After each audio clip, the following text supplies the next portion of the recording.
Assalamualaikum warahmatullahi wabarakatuh. Sampurasun. Nami Abi Melinda Pratiwi di kelas 12 TKJ.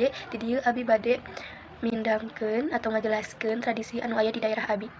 Tradisi anu aya di Pujung Awi ti baheula nyaeta amun misalkan aya syukuran rumah, syukuran orok atau syukuran naon, pasti eta mah ibu-ibu ngaus, ibu-ibu pangausan atau teu santri dibere hidangan bangsa snack atau anu atahan kitu. Terus amun tahlilan ka-7na atau ka-100na atau ka-75na eta dibere hidanganna atau snack kitu. Tradisi di dieu mah kitu.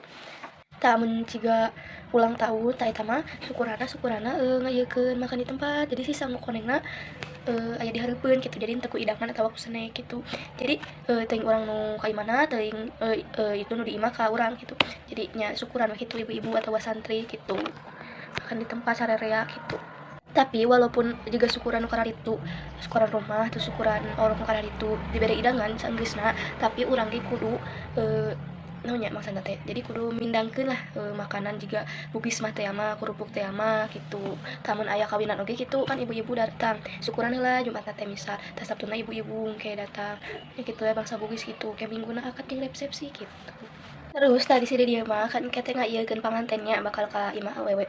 Tadi si dia mah jadi tetangga atau ibu-ibu pangasuhan atau saha anu di Pujung Abi teh marang lilu gitu. Misalkan 3 angkot, ibu anu di dieu teh 5 angkot gitu. Jadi kan lebih banyak yang ikut, lebih banyak yang mendoakan. Sekian dari Abi, maaf bila ada salah kata maupun kekurangannya mohon dimaklumi karena Abi di dieu sebagai remaja teu apal nanaon kanggo sejarah-sejarah atau tradisi anu aya di Pujung Awi.